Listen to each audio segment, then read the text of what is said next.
Hey guys, I want to welcome you again to the Three Circle Podcast. My name's Chris Bell. I'm on the pastoral team here at Three Circle Church, and we are so glad that you're joining us today from wherever you might be. In our region where our campuses, our physical campuses are, it's really beautiful weather right now. We hope wherever you are joining us from that is beautiful there as well. We have Easter behind us, summer right in front of us, and we're in the middle right now at Three Circle Church of a series that kind of launched at the end of all of our Easter messages at all of our campuses about the authority of Christ. And in Revelation, Jesus said, I hold the keys, and those keys mean authority. And Jesus has authority over all things positionally, but we've been talking about the fact that we as Christians, we get the glorious opportunity to bring our lives under the functional authority of Christ. And one day we know he's going to do that with everything. Every knee will bow, every tongue will confess one day. But right now, we get to be the ones that model the authority of Christ for the world to see. And so today on the podcast, it's going to be a lot of fun because I have my dear friend, my brother-in-law, so he's family and friend, but really more than anything, he's my coworker in the mission. And so we've got Pastor Nick Williams on the podcast today, and he's coming in remote from Thomasville. He pastors one of our remote campuses. He's on our teaching team, and Pastor Nick at one time was the Daphne campus pastor, did an incredible job, and they felt like God was calling him back to his hometown of Thomasville, which none of us thought that was in the plan, and yet that's exactly what God did. And what we've seen over the past 2 years is that campus has really exploded in growth and in impact in that area. And this past weekend, we launched the brand new Three Circle Thomasville facility and building and property. And this is a 14-year journey we're so excited about. So we're going to talk a little theology, a little sermon, and a lot of campus launch today. Pastor Nick Williams, welcome to the podcast. It's good to be here. Did this a while back on the podcast, and it's good to be back today. It's an exciting weekend for us up here. Yes, it was. And you're kind of what we call you're coming down off the mountain, right? A little bit. You've got the afterglow. Yeah. Are you still glowing? Are you still like on top of it a little bit? Yeah, there's no doubt. We had a great week last year. Man, our volunteers were huge. We were up there till 8:30, 9 o'clock every night, just getting ready for the weekend. And it was exciting just to see people excited about church and about what God was doing. So that went all the way through Sunday, and we're still feeling it. We got people calling us wanting to go up there and vacuum the worship center. So just to be involved. Hey, so. That's a good thing. Yeah, that's right. After as many people as you guys had, you're going to need it vacuumed, right? That's right. That's right. So let's talk about that journey a little bit. We'll get into the sermon in a few minutes, Nick, but you know, and for those listeners because we have listeners joining us from every campus, and it's real easy to not realize the reach and impact of a church like this. When a church commits itself to not build its own brand, but build the kingdom. And it's not about any person, and it's not about any platform. It becomes about kingdom expansion. It's amazing what can happen. And we've seen that happen in Thomasville, but honestly, people may not realize this is a 14-year journey. I mean, the Thomasville campus predates me by coming here by about a year. That's right. And so, man, we have been working up there and plowing that ground for a long time. But then, and you and I have talked about this in another episode where we kind of got into your journey a little bit. But just to remind listeners, it really wasn't in your master plan to go back to your hometown and pastor either. But that's what's happened. And just give us, would you, Nick, a snapshot of what God has done over the past 2 years that led us to this past weekend? Yeah, sure. So Deanna and I, my wife is Deanna, for those who don't know, obviously you know. But we were talking about this just the other night after we got done with church and all the grand opening, all of that stuff, just how crazy the last, in a good way, the last 2.5 years have been. Because we left Daphne and that was rolling well. We really didn't see ourselves leaving at that particular time. But we did, and we came up here, and it was an adjustment because the campus had been here, or at that time had been here for 12 years. Yeah. And, Daphne's running 900 people, Sunday to Sunday, more than that pre-COVID. And then you come here and we've got about 45 people, and that's kids and adults. And it just was it was a good thing. The campus is always healthy financially and all those things, but just wasn't a lot moving forward, wasn't a lot going on. And so, man, it was a huge adjustment for us. And we came in just kind of going, okay, what does God want us to do here? We knew he called us here. Right. We knew this was where we were supposed to be. We didn't know if it was God was sending us here only for the church, or we're sending us here because our families are here, both our parents are here.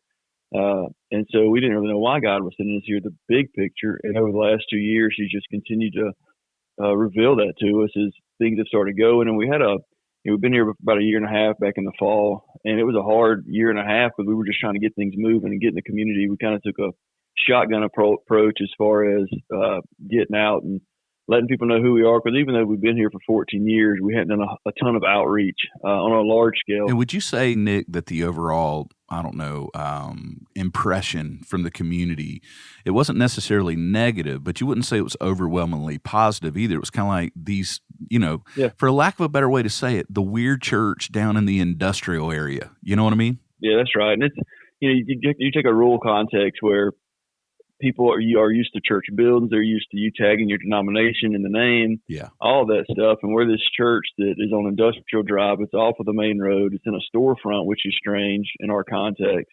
And then it's got a name that was Church on the Eastern Shore Coats back in the day when it first opened, which made no sense in Thomasville because we're 2 hours from the Eastern Shore. Right. Maybe there's a catfish pond up there. Right, the eastern shore of the river, but I guess it could be that. But and then you take, then we did the name swap and all that to Three Circle Church, and people really didn't understand the name. And we're still, telling people with that, but defining that for people even now. But once they get it, they like it, but they just didn't know. Yeah, sure. And so we had to get out and do a lot of work because what had happened was because of the way it started. With just a small group, is there wasn't a whole lot of people who knew about it, and so it gave the community the chance to identify who we were, to go, hey, this is who you guys are, and they tagged us with something, and there wasn't a lot of pushback to go, no, this is who we are, and let us show you. Yeah, and so that's what we've been doing over the last 2 years. Is really we took the opportunity to go, no, you may think that's who we are, but this is who we are, and get out ahead of that ball. Yeah, it felt like you guys, Nick, when you hit the ground and. And this is kind of part of our culture at Three Circle is we serve communities. Yeah. We're for the communities that we find ourselves in. And instead of being a come see kind of church, and we don't mind that. We want you to come and see what we're doing and be a part of it. Right. But we're going to start with we go. That's right. You know what I mean? And I think I remember the energy expenditure that started happening when you and Deanna hit the ground. You started building your team. Suddenly, social media platforms just lit up in that whole area because you guys were everywhere. Yeah. I mean, you were serving any door that would crack open, you were there. And I think you guys told the community before we ever got that building, you guys were saying, we're here for you. We're going to be aggressively serving our communities. Yeah, that's right. And we took that opportunity to do just that. Cause I was having a conversation with a guy who started attending our church about 6 months ago, and him and his family have since joined, but we were just talking about, this is all pre-grand opening, and how glad we were that the growth started happening before the building. Yes. Because that showed that God was already doing something. It wasn't just the building that made it grow, but God had already started growing our church before we ever got to that point. Oh, man, absolutely. What I love about the story in Thomasville is the growth demanded we do something. Yeah, we had to. And so, the idea of a new building started years ago, but then here recently, in the last year and a half, we started growing to where, we had to have something else, because we just didn't fit the facility anymore. Absolutely. In our worship area, especially our kids ministry, our family ministry. And so coming up here, we engaged the community. We started getting out in front of people. We were starting to be involved in parades and all that, and leveraging social media as much. If you know me, my disdain for social media, but love it or hate it, it's the newspaper of today, right? But you made the sacrifice. Yeah, love it or hate it, you've got to use it to get information out. But let's be honest, Nick. Now that at one time you had an extreme disdain for it, a disgust for it, but you've kind of become a bit of a little media personality, and our podcast engineers in the room with me right now, literally laughing because we're all like, we've watched this thing take on a life of its own, and. From the Civil War era beard part of it, to the funny jokes to the, I don't know. I think you kind of got a little thing going there, buddy. Well, I think you guys got to get to the point to where you go, okay, it's not going anywhere, and you may not like it, but you can use it, right?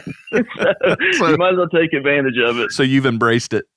Yeah, you got to embrace it and use it for what it's for, right? You can't let it take over, but you can use it because it is positive in some senses, getting information out about the church and people seeing what's happening and all that. So You can't throw the baby out with the bathwater. Okay, so you guys move up there and all the hardship that includes, moving your family, getting them out of schools, going to a new place, all of that happens, and God begins to move and do great things, and it culminates this past weekend with this incredible opening of the building. So tell us what that day was like, Nick. Like, from your perspective, when you walk in and you see the faces and you see what's happening, I can't even imagine what that day must have been like for you.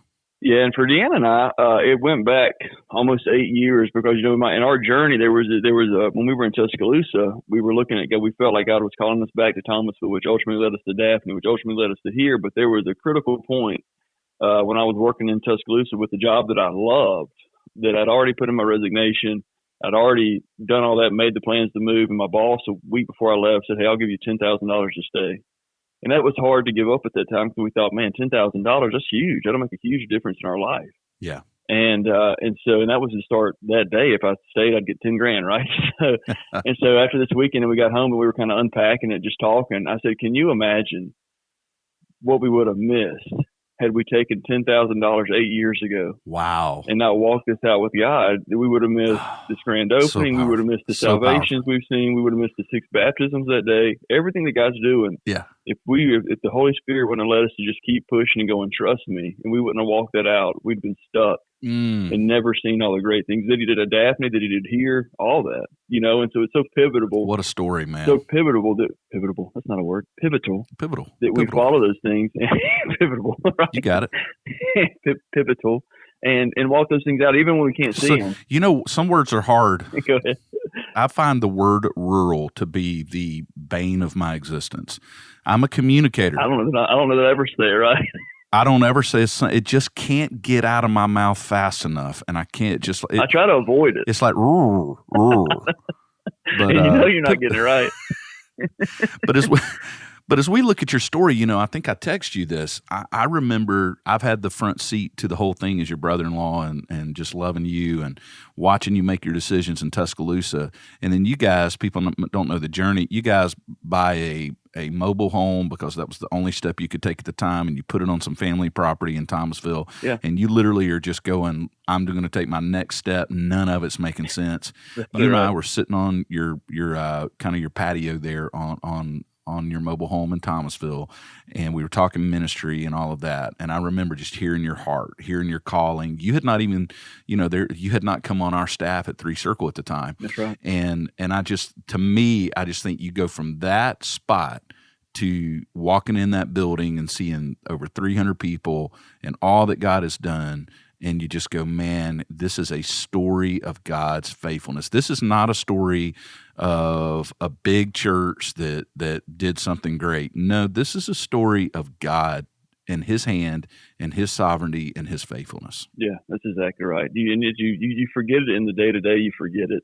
Or you don't forget it, you just don't notice it as much. But then when you have a chance, like the grand opening and your process and all that stuff, and you just look at the journey that God's put you on, that there's no way that we could have planned this ourselves. Yeah. That we could have connected the dots to where this is what we're going to do. And a church on the Eastern Shore is going to make a huge investment here. And those people are going to be happy about it. And we're going to be happy about it, and it's going to be awesome. Oh, man. And you just can't write that stuff. Well, you really can't. God tells better stories than we do. We just get to be a part of it. That's right. And I think it's so cool, Nick, to see that.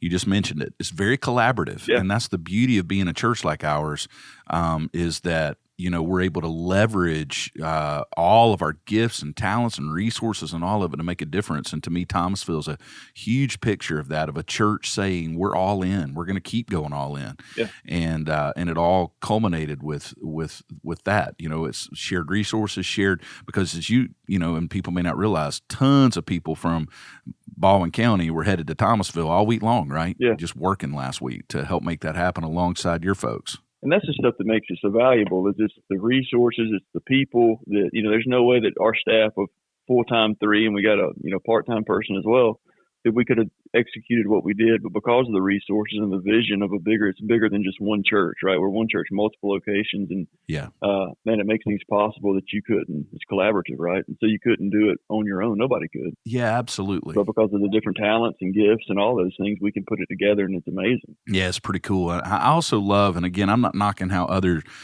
There's a lot of ways, as you and I grew up here, and a lot of ways to skin a cat. You know what I mean? That's right. God uses churches in so many different different ways. But I think the way we've tried to do it is that we're just not trying to build anyone's big platform in their name and all of that, including me as the lead teacher for the most part or whatever. And we started kind of tearing that down. And so in Thomasville, you are the primary teacher and leader there. Yeah. And God is using that. And you have a vision, and we've talked about it before, to even go further with, and here's that word, rural. All right. But understanding that most of America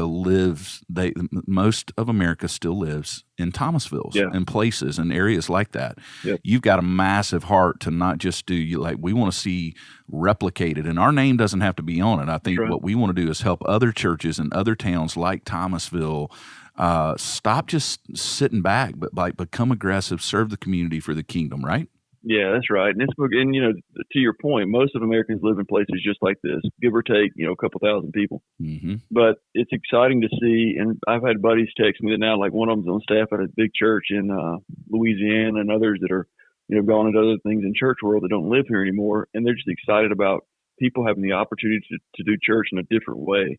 Yeah. Not that the other way is bad, right, but that people can get excited about something new. And the only way to do it, it's like our parents and my parents and our in-laws, is to see them excited about something, not because the message is the same as what they preach at other Baptist churches or whatever, but the method, the way we do it's different. And so we want to see, we want to have a blueprint that doesn't, we can go, hey, this worked for us and it can work there. Yeah. And churches let us help or however that plays out, but we'd love to be that resource for people. Right. I think a lot of people may look from the outside in and think, oh, there's a contemporary church and it's all about their style or all about their music. And you would know this, from being on the inside, we hardly ever talk about those things. Our real commitment is that whole serve part.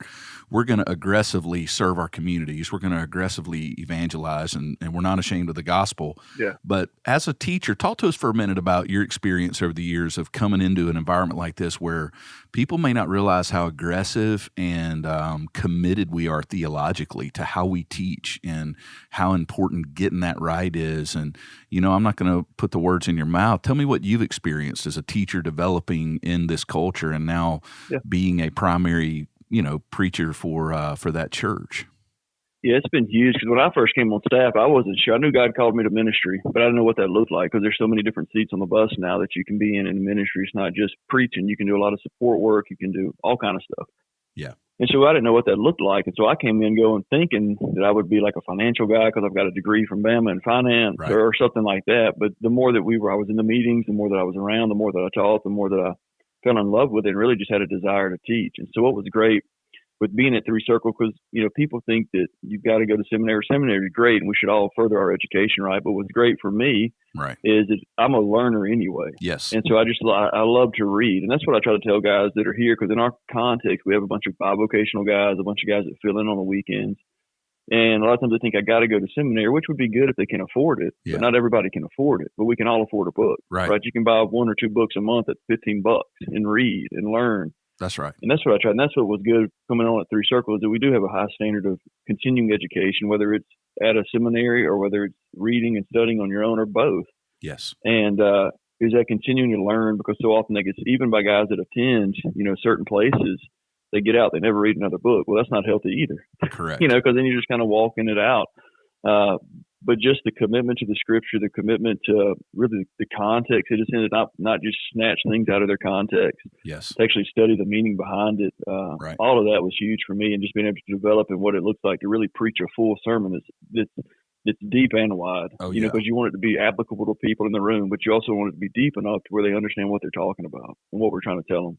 Absolutely. And so that's great too, is that the application part of it, I think we do a great job at Three Circle. That's what makes us different, is we're not just preaching theology over their head and going, this is what the Bible said, but we're actually going, okay, tomorrow when you go to work, it's going to be Monday, right? So how does this apply? How does obedience, which we talked about, apply tomorrow? What does that look like? Yeah, absolutely. And so we're not just talking, we're not throwing Hail Marys into the end zone, but we're actually we're doing, 4 or 5 yard runs, first down, 4 or 5 yard, it's a process. Yes.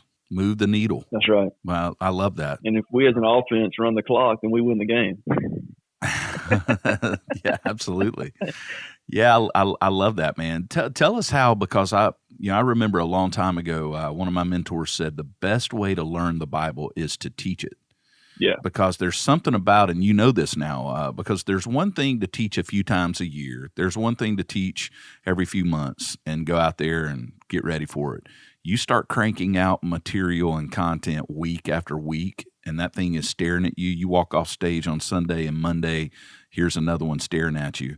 That's a whole nother ball game, right? Yeah, it is. How has that rhythm, Nick, matured you as a teacher, even as a theologian? How has that been actually a blessing for you? Yeah, for me, it's one of those things. It's a good weight to carry, because you realize when you're teaching once a year or a few times a year or whatever, then you don't feel the weight of, man, these people that I am shepherding are my responsibility. And if I'm preaching 50 sermons a year and they're not correct, I'm going to lead them. We're going to be out in left field in 5 years, right? Theologically. That's right. I think in a lot of churches, that's where people get messed up, is their pastors may not be studying the depth that they should be. And so it's not big changes. It's not anything that you would stand up in church and go, that's heresy.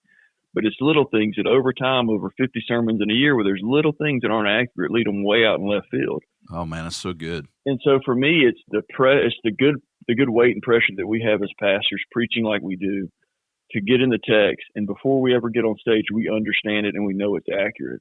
Because one day we're going to stand before God, and if we hadn't put the work in Monday through Saturday, then our Sundays, we're going to be held accountable for those. Yeah, that's so good. And so for me, just being a teacher who teaches, almost every Sunday, and getting to study the text, which God has just grown to love. What's funny, a lot of people don't know this about my story. My mom would say, I don't know how you ever grew to love reading and studying and doing this and preaching, because there's two things growing up I never thought I would love to do. One of them is reading, because I tested with a learning disability in reading when I was in elementary school, and most people don't know that. So, I did not know that. Yeah, so my whole life, even up through high school, I hated to read out loud. Wow. And so I thought I'll never be on a platform doing that. And then also speaking on stage, I just thought, man, that's not me. And God has taken those two things and just completely done a 180. Oh, wow. That's pretty cool. I've known you all these years. I didn't know either one of those things. Yeah. I look at it now, and I see what God was doing from my life is because I was a slower reader my whole life. My parents never told me. So I just thought, I equated it to sports. I don't practice enough, therefore I'm not as good as I could be. So I thought, I don't read enough, but I can get by. It's all right. But what it caused me to do was slow down. And so I had to slow down in my reading, and what I did, because my problem was words. I didn't know what words were. Okay. I couldn't sound them out good enough to know what they meant, but context would give them to me. Okay. Would you call that a phonetic issue? No, I guess so. It's a weird thing to where I have trouble sounding out words. And so words don't make sense to me a lot of times when I just have to memorize them. Interesting. I can't sound them out. It's weird. Yeah. But what that did is that I had to use context to understand what the word was. So I got great at context. So you created a discipline. And in preaching, what's important is context. And so where some people go, well, this is what that means. Well, Deanna and I kind of my wife, Deanna, she reads great, right? Very fluent. She can read quick. She can read fast, but she'll read so fast she misses the context. And so she'll go, what's that about?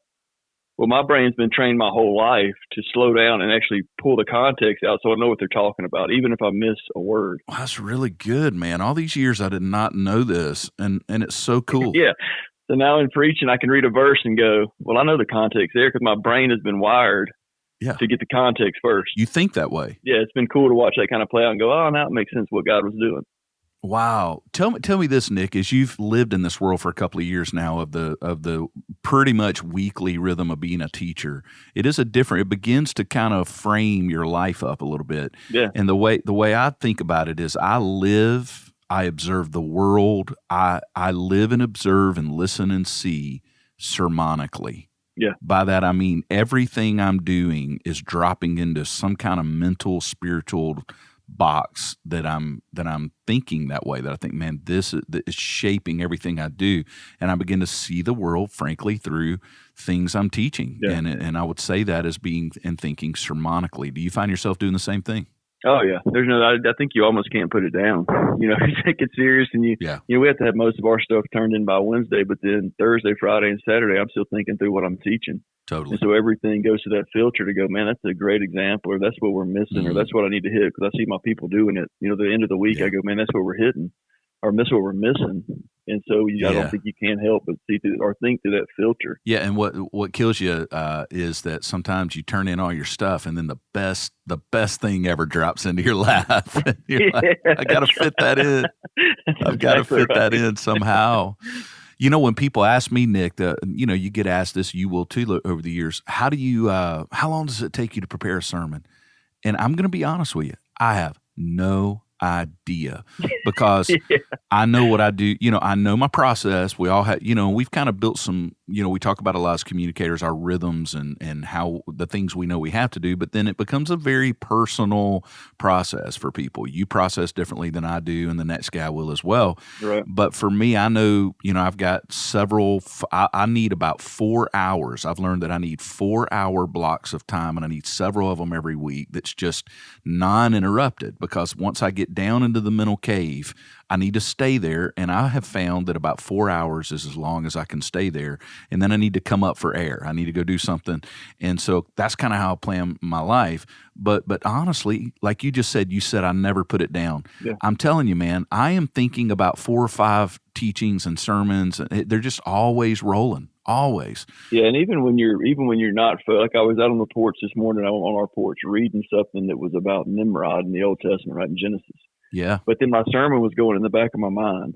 And so I was thinking purpose, right? Because we're talking purpose this weekend. Right. And so I'm doing purpose, mission, method is kind of the big things I'm hitting, and how we do all that anyway. Mm-hmm. And at the end, I was thinking about coming back, and we can give people a taste of how we do things. But my point, what I thought was, you can't have a purpose without the prince, right? And draw it all back to Christ.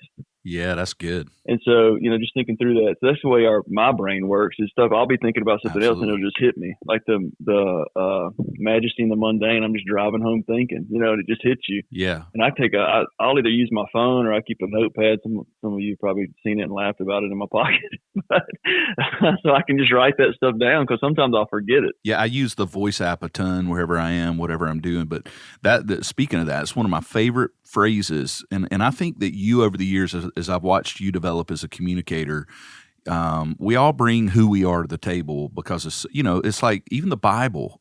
We look at the Bible, you can tell Paul's writings from Peter's without looking at the name. Yeah, and you can see that the Holy Spirit certainly gave us the Bible through humans, and it's beautiful. And so he's doing that with you, but I have seen that you have become really good, Nick, at what I call it, like the succinct.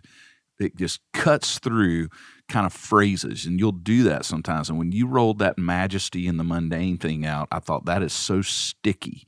It's what I would call something that just sticks in your brain. Right. And I'm going to be honest with you, I attribute it to you fully that weekend. But let's say I use it, I don't know, outside of this context, no way am I giving credit for that. You know what I mean? You did your part, huh? It's just too good. It's too good. No, but I love that. And speaking of that, before we get out of here, let's just touch on where we've been in this series, and this will kind of tell you how we work. But, I thought you and I are big Spurgeon fans. And Spurgeon, to me, could take a scripture, he could take a half a scripture and, just go. I mean, he's just going. There's just like a treasure chest. Oh, yeah. And so what we kind of did with this series is we took, and you remember when we were building out Easter, we rolled out Revelation. We were like, man, we've never touched this thing with Jesus saying, I am the resurrected one and I hold the keys.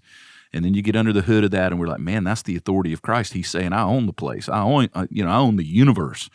And so we started going, man, we've never actually spent a month and a half on the authority of Christ. Right. That's kind of how we got here. How's it been teaching that, Nick, the authority of Christ, and even personally for you as a man raising a family and being a married man and all that? How does the authority of Christ play out in your life? Yeah, it's always, I started we talked about the verse in Revelation and all that, just unpacking, for our people here, is helping them see that, man, oftentimes we kind of balk at our kids when they go, that's mine, or you can't tell me what to do, or this is my space. But in reality, we turn around and do the same thing to God. Is we want to give him pieces of our lives, but then we want to also look at him and go, no, this is mine. This is my space. You can't tell me what to do here.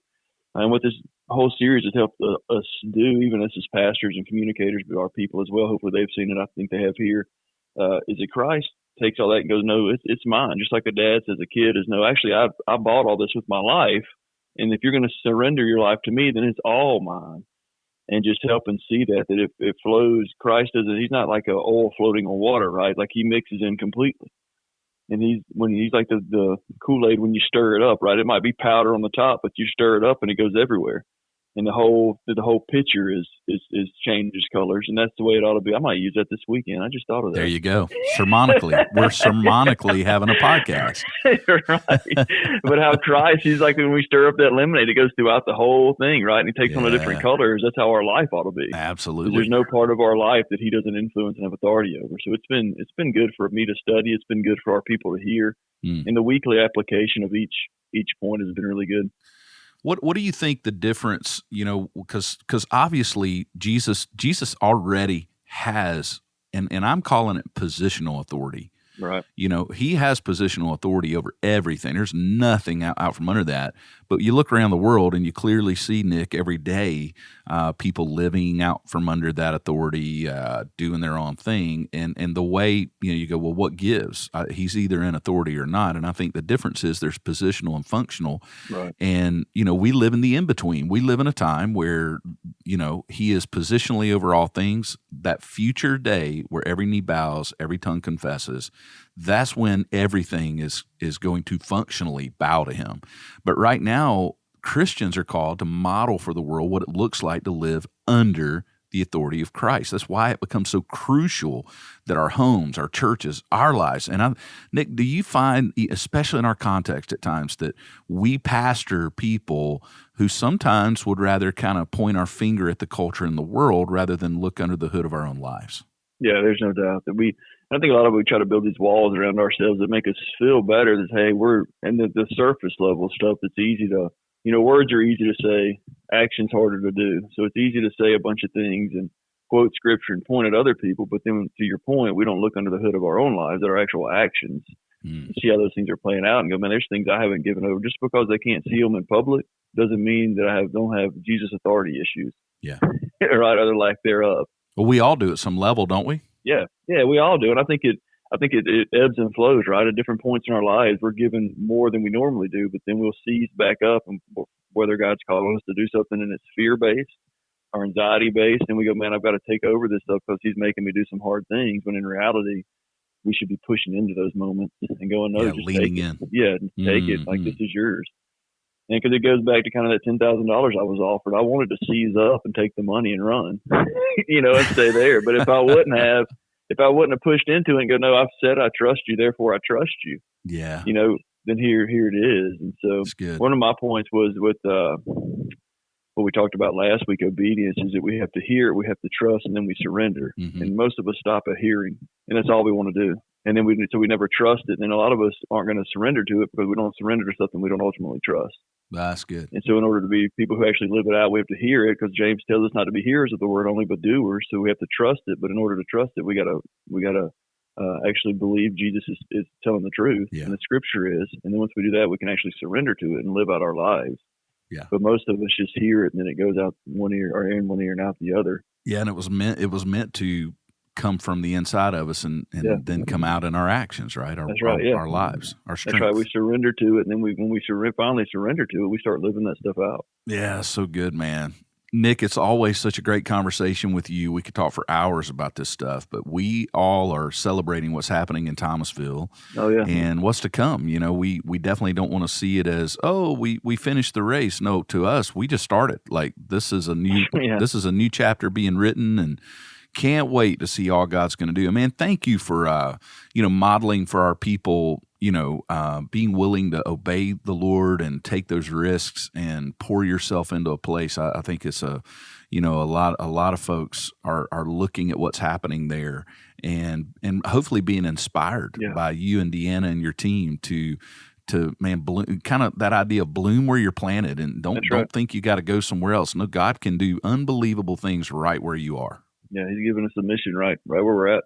Yes, sir. We got to go work it. And so that's what we're doing. So hopefully everybody, we're just one example of many, but we just follow. We've always said that here we feel like in the fall we've caught a wave and we're just kind of riding it, being faithful. And God will do that with any of us, but we've got to trust Him first and surrender to it and then walk it out. And so it's not easy, but it's always worth it. Absolutely, man. Well, Nick, thanks for being on the podcast as always. And hey, wherever you are coming to us from, you may be on a back porch, you might be in a boat, you might be going to work right now. I don't know, but we hope somehow our conversation stirred your affection. Just two dudes who love Jesus, and Nick and I both. We're trying to ride the wave of the grace of God, the gospel, all that He's doing in our lives. We want you to do the same, and we want you to know that whatever you're doing today, as we've already said in this series, do it unto the Lord, and find the joy and the purpose in that. And God will use all of us in the end for His glory, and that's where we're going to find our greatest joy. And if you will, no matter what campus you might be a part of, keep praying for Thomasville and Please. Nick and his team as they continue to try to reach people in that area. And in the meantime, we'll be praying for you, and we hope you have a great week. We'll see you next week, same place, same time, right here at the Three Circle Podcast.